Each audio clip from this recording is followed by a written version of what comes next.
안녕하세요. 김대현 혈액사랑 혈액내과 전문의 김대현 교수입니다. 오늘 이 시간에는 저희 혈액 환자들이 굉장히 중요하게 생각하는 치료 중에 하나인 수혈요법에 대한 설명을 한번 드려보겠습니다. 혈액 환자분들 여러 가지 이유 때문에 사실 수혈을 많이 받죠. 특히 혈액암 치료, 항암 치료를 받을 때는 여러 가지 이유 때문에 적혈구, 백혈구, 혈소판이 떨어지게 되면서 이 중에서 이제 적혈구가 모자란 경우에 이제 수혈을 통해서 우리가 치료를 하게 됩니다. 그래서 이제 우리가 할 수 있는 수혈의 종류는 지금 이런 여러 가지 종류가 있고요. 또 여기에서 약간씩 곁가지를 치는 것들이 있는데, 먼저 우리가 혈액원이나 아니면 헌혈의집 같은 데서 헌혈을 할 경우에 어떤 식으로 진행이 되냐면요.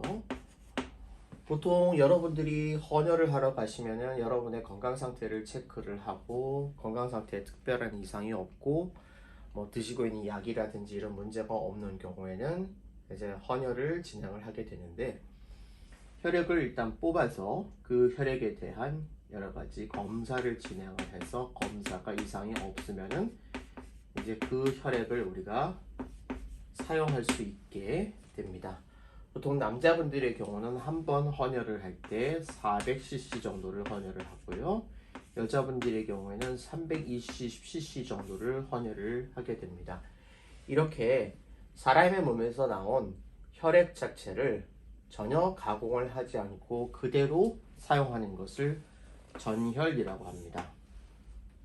즉 온전할 결자를 써서 모든 걸 그대로 사용한다 해서 전혈 이렇게 되겠는데, 사실 요즘은 이 전혈을 잘 사용하지 않습니다. 이 전혈은 어떨 때 주로 사용하냐면은, 만약에 환자가 여러 가지 이유 때문에 혈액이 굉장히 많이 모자른다, 피를 많이 흘렸다, 수술하면서 피를 많이 흘렸다, 또는 사고를 당해서 피를 많이 흘렸다. 그래서 피를 많이 흘린 상태에서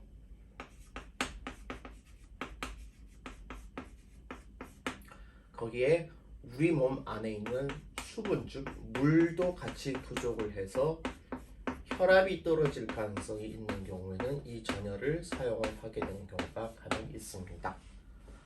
하지만 이 전혈이라는 것은 우리 사람 몸에서 나오는 혈액에 있는 여러 가지 성분들을 유용하게 이용하지 못하고 그냥 혈액 전체를 다 주는 거기 때문에 최근에는 이러한 용도의 특수한 경우 외에는 잘 사용하지 않죠. 그래서 보통 혈액원에서는 이렇게 400cc 또는 320cc의 전혈을 가지고 이거를 성분을 분리를 해서 적혈구, 혈소판, 신선 동경혈장 등의 제품으로 사용을 하게 됩니다. 혈액을 이러한 통에다가 담아서 이거를 원심 분리를 해서 걸게 되면은 이제 무거운 순서대로 가장 무거운 적혈구가 이제 밑에 가라앉고요. 그 다음에 가벼운 백혈구가 그 위에 뜨게 되고, 혈소판도 그 위에 뜨게 되죠. 그리고 이 전체 성분이 약 45%에 해당하고 수분에 해당하는 성분이 55%인데, 이 수분에는 우리가 혈장이라고 해서 수분 플러스 여러가지 응고인자들 플러스 우리 몸에 있는 여러가지 단백선보들이 그대로 여기에 녹아있게 됩니다. 그래서 이렇게 해서 분리를 해서 사용을 한 이 적혈구를 PEG-RBC 그래가지고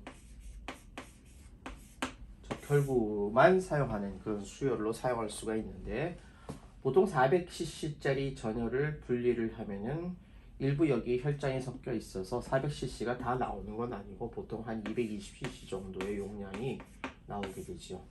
그래서 이렇게 사용하는 적혈구는 대개 빈혈이 심할 때 헤모글로빈 농도를 올리기 위해서 사용을 합니다.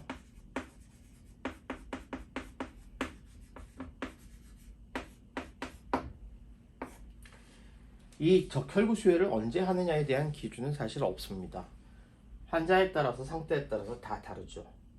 최근에 수혈에 대한 기준은 헤모글로빈 수치가 보통 7 미만일 경우 수혈을 하라고 되어 있지만은 수술을 해야 된다든지 여러 가지 이유 때문에 이보다 더 높여야 되는 환자분들은 9 또는 10 정도를 기준으로 해서 이것보다 더 낮을 때 수혈을 하기도 합니다.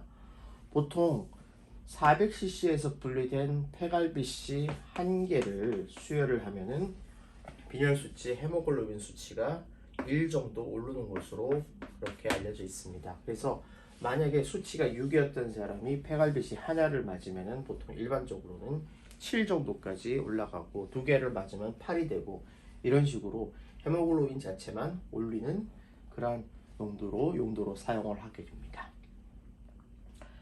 혈소판은 뭐 말 그대로 사실은 순수하게 혈소판만 올리기 위해서 사용하는 건데 보통 이렇게 400cc짜리 혈액을 가지고 와서 이것을 분리를 해서 혈소판만 뽑아내서 사용하는 것을 혈소판 농축액 그렇게 얘기를 합니다.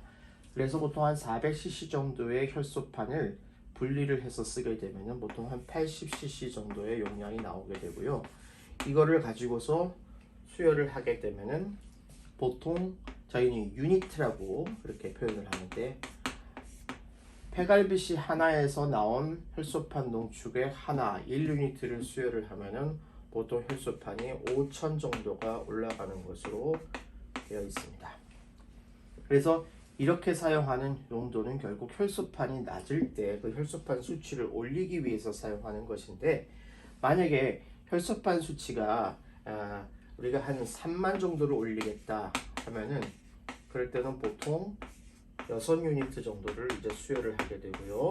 이 수혈에 대한 기준은 사실 건강보험에서 기준으로 하고 있는 것은 혈소판 수치가 2만에서 4만 9천일 때는 혈소판이 6개에서 8개까지가 보험이 되고요.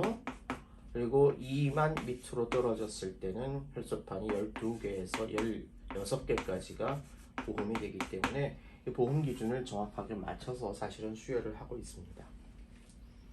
그런데 이렇게 혈소판 농축액이라는 것을 사용하게 되면은 예를 들어서 폐갈비씨 전혈 400에서 혈소판 농축액 하나를 뽑는데 보통 수혈의 단위가 6개에서 8개 단위로 수혈을 한다고 했지요. 그러면 6개를 수혈을 할 때는 6개의 다른 사람에게서 뽑은 이 전혈에서부터 혈소판 농축액이 나오게 되는데 그러면 이렇게 혈소판이 굉장히 다른 사람에게서 온 혈소판들이 많이 들어오게 되고 이럴 경우에는 혈소판 자체에 있는 여러 가지 항원이라는 성분에 의해서 면역 항체가 잘 생기게 되고 그 이후에 혈소판이 이 항원에 대한 항체가 생긴 것 때문에 자꾸 파괴돼서 깨지는 현상이 일어나게 되는 것인데 이런 것을 혈소판 수혈 불응증이라고 해서 수혈을 하면 할수록 이런 혈소판 수혈에 대해서 잘 혈소판이 올라가지 않는 불응증이라는 게 생기게 됩니다. 그래서 이걸 사실 막는 가장 최선의 방법은 되도록이면 한 사람에게서 뽑는 것을 추천을 하고 있고 최근에는 이런 성분 헌혈이라는 것이 많이 보편화되면서 한 사람에게서 혈소판만 6유니트에서 8유니트 정도를 뽑아내고 그걸 제외한 나머지 성분들은 전부 헌혈자의 몸을 돌려주고 이렇게 뽑아낸 성분 혈소판을 이제 가져다가 수혈을 하는 그런 방식들도 많이 사용하고 있습니다.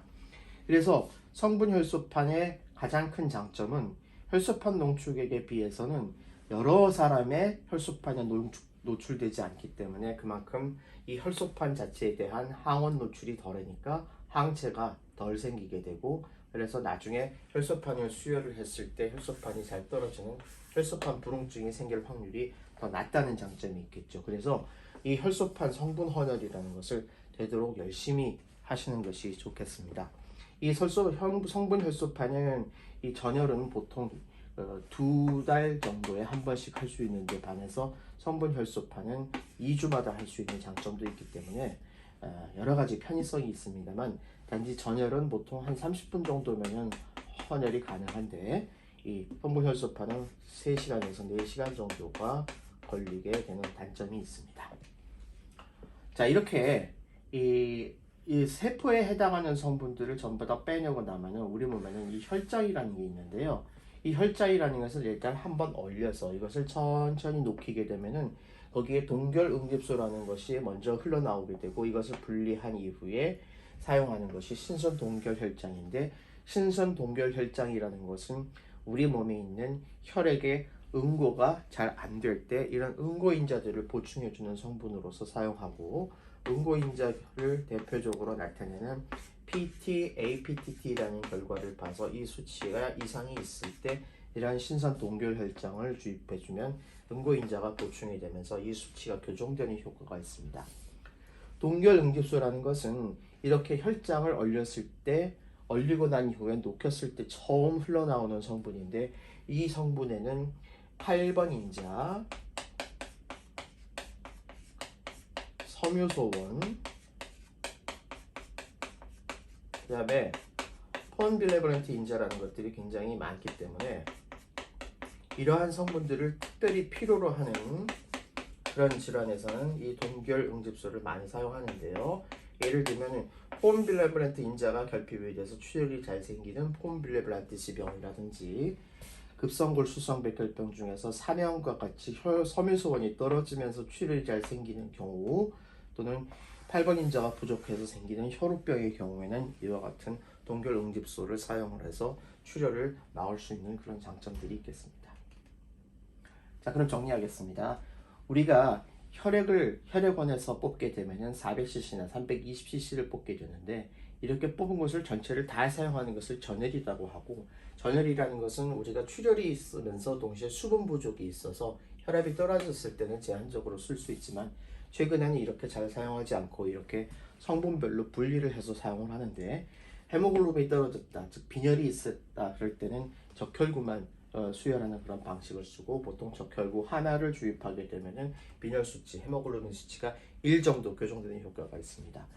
혈소판은 이렇게 하나의 전혈에서부터 혈소판 농축액을 뽑아내서 이걸 사용하는 방법이 있는데, 보통 하나를 수혈하게 되면 혈소판이 5천 정도 오르게 되고, 이러한 수혈 기준이 있어서 혈소판 수치에 따라서 수혈의 양을 결정할 수 있고, 이걸 통해서 혈소판 수치를 교정을 합니다만, 이렇게 혈소판 농축액을 여러 개, 다른 사람으로부터 여러 개를 주게 되다 보면 이러한 혈소판에 대한 항원에 노출이 되면서 몸에서 자꾸 항체가 생기게 되고, 이로 인해서 혈소판을 수혈을 해도 혈소판이 잘 올라가지 않는 혈소판 수혈 불응증이라는 게 생기기 때문에, 한 사람에게서 혈소판을 여러 개를 뽑는 그런 성분 혈소판이라는 것을 최근에는 많이 권장하고 있고, 이 성분 혈소판은 여러 가지 장점이 있지만 특히 장점은 2주마다 이런 헌혈을 할 수가 있고, 단점은 3시간에서 4시간 정도의 시간이 걸린다라는 단점이 있습니다.